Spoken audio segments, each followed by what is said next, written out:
अल्हम्दुलिल्लाह वकफ़ा वस्सलातु वस्सलामु अला सय्यिदिल अंबिया अम्मा बाद औज़ु बिल्लाहि समीइल अलीम मिनश शैतानिर रजीम बिस्मिल्लाहिर रहमानिर रहीम कुल अरअय्तुम इन अहलकनी अल्लाहु व मन मइया औ रहिमना फमन युजीरुल काफिरीन मिन अज़ाबिन अलीम। कुल ए नबी सल्लल्लाहु अलैहि वसल्लम आप फरमा दीजिए, अराअयतुम कि ए काफरो क्या तुम देखते हो, इन अहलकनी अल्लाह ये कि अगर हलाक कर दे मुझे अल्लाह ताला व मम माइया और जो मेरे साथी हैं उनको भी हलाक कर दे, और रहमना या मेरा अल्लाह हम पर रहम करे, फ़मन युजीरुल काफिरीन मिन अज़ाबिन अलीम, तो ए काफरो ये बताओ कि तुम्हें अल्लाह के अज़ाब से बचाने वाला कौन है। ये सूरह मुल्क की आयत नंबर 27 है। इसमें अल्लाह ताला ने काफरों की हालत को बयान किया है कि जब रसूलुल्लाह सल्लल्लाहु अलैहि वसल्लम कुफ़ार को अल्लाह की तौहीद सुनाते, अल्लाह को अल्लाह ताला के अज़ाब का डर सुनाते, जहन्नम के अज़ाब से मुतल्लक़ बताते और उनको कहते कि तुम्हारी गलत रवश की वजह से तुम पकड़े जाओगे, इसलिए तुम बाद आ जाओ, तुम गलत कर रहे हो तो अल्लाह के रास्ते पर आ जाओ। तो वो लोग अपने लोगों को, हालांकि उनको पता था कि हम गलत हैं, लेकिन वो अपनी ज़िद पर चूँकि कायम थे, अड़े हुए थे, तो वो अपने लोगों को मुतमईन करने के लिए ये कहते कि आप इस आदमी की बातों में ना आएँ, ये आपसे झूठ कह रहा है, ये हमें हर वेले अज़ाब की बातें करता रहता है,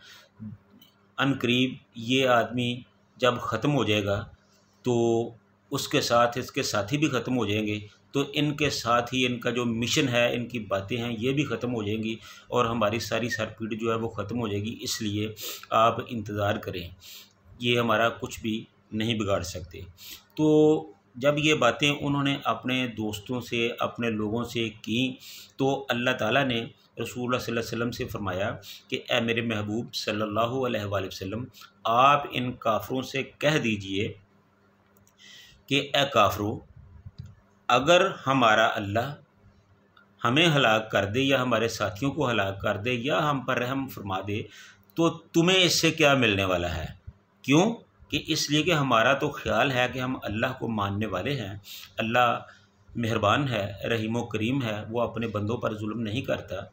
तो हमें तो अल्लाह की रहमत पर कामिल भरोसा है कि वो हमें हरगिज़ दया नहीं करेगा, हम पे अपनी रहमत फरमाएगा। लेकिन फिर भी हम तो अल्लाह से ये रहमत की उम्मीद रखते हैं, तुम बताओ कि अगर हमारे साथ कोई ऐसा हो भी जाता है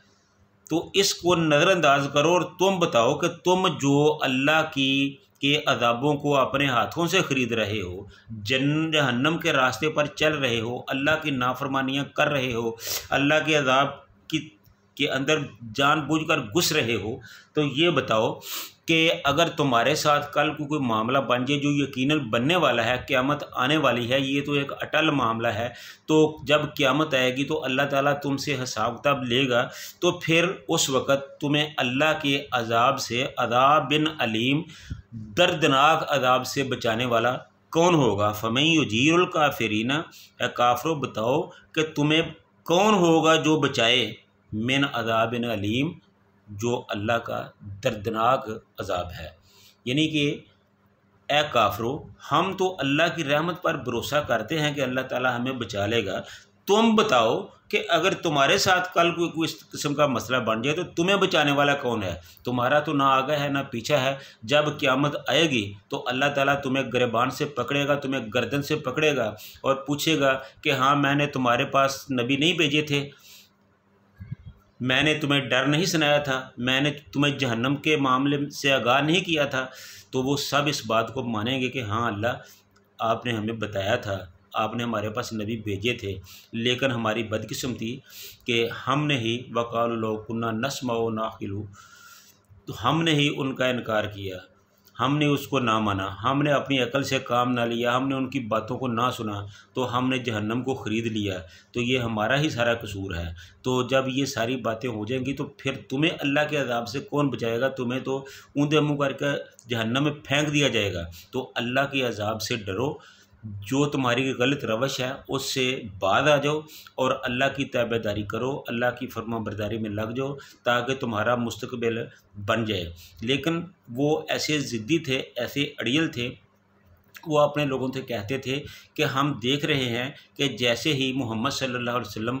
फ़ौत हो जाएंगे, ख़त्म हो जाएंगे, उनके साथी भी ख़त्म हो जाएंगे, तो उनका दीन भी ख़त्म हो जाएगा, उनका कोई नाम लेने वाला भी नहीं होगा। तो इसलिए वक़्त का इंतज़ार करो, एक वक़्त आएगा कि मामलात जो हालात हैं वो हमारे हक़ में होने वाले हैं, सही होने वाले हैं। तो उनकी इन बातों को अल्लाह ताला ने रद्द किया है कि ये तुम्हारी सोच गलत है, अल्लाह अपने दीन को ग़ालिब करके रहेगा, तुम तबाह व बर्बाद हो जाओगे। अल्लाह ताला अपने नबी को, उनके साथियों को इज़्ज़त से नवाजेगा, लिहाजा एक वक़्त आएगा कि तुम अपने किए की सज़ा हर कीमत पर भुगत के रहोगे। क़यामत के दिन अल्लाह ताला तुमसे पूछेगा, तुम्हारे अमाल का हिसाब लेगा और फिर तुम्हारे अमाल के मुताबिक तुम्हें ऊंधे मुँह करके जहन्नम में डाल देगा और फिर तुम्हें उस जहन्नम से बचाने वाला कोई नहीं होगा। उस वक़्त जहन्नम की मार होगी और तुम होगी। जैसे कि पिछली आयत में कहा है, वसीअत वज़ुल्फ़तन सीअत, के अल्लाह ताला के उस वक़्त वो जो काफ़िर होंगे, फ़लम्मा राअऊहु ज़ुल्फ़तन सीअत वजूहुल्लज़ीना कफ़रू व क़ीला हाज़ाल्लज़ी कुन्तुम बिही तद्दाऊन, कि जब वो जहन्नम को अपनी आँखों से देख लेंगे, जब उस अज़ाब को अपनी आँखों से देख लेंगे, तो फिर क्या होगा कि उनके चेहरे बिगड़ जाएंगे, मारे खौफ के, शिद्दत के, उनकी जो चेहरे हैं वो बिगड़ जाएंगे। तो वो पहचानने के काबिल ही नहीं रहेंगे, वो चीखेंगे, चिल्लाएंगे, लेकिन उस वक़्त कुछ भी नहीं हो सकेगा। तो अल्लाह ताला फिर कहेगा कि वकीला हाज़िल्लज़ी कुन्तुम बिही तद्दाऊन, फिर उनको कहा जाएगा कि यही है वो जहन्नम, यही है वो अज़ाब, यही है वो चीज़ जिसको तुम मांगा करते थे, जिनकी तुम ख्वाहिश करते थे। बिही तद्दाऊन, तद्दाऊन का मतलब है कि जिसे तुम बुलाते थे, जिसे तुम मांगते थे, जिसे तुम अपने लिए चाहते थे, ख्वाहिश करते थे। तो ये उस वक़्त ये काफ़िर लाचार होंगे, मजबूर होंगे, बेकस होंगे, उनका कोई सहारा नहीं होगा। वो रोएंगे, पीटेंगे, चीखेंगे, चिल्लाएंगे, लेकिन उनका कोई पुरसाने हाल नहीं होगा, फिर उनको वहाँ से कोई बचाने वाला नहीं होगा। कुल अरायतुम इन अहलकनी अल्लाहु व मम माहिया और रहमना फमन युजीरुल काफिरीन मिन अज़ाबिन अलीम। उस वक़्त अल्लाह ताला के अज़ाब से उनको कोई बचाने वाला नहीं होगा। तो अल्लाह ताला से दुआ है कि अल्लाह ताला हमें अपनी नाफरमानियों से, अपने दीन पर, अपने नाफरमानियों से बचाए, अपने दीन पर चलने की तौफ़ीक़ अता फ़रमाए। व आखिरु दावाना अनिल हम्दुलिल्लाहि रब्बिल आलमीन।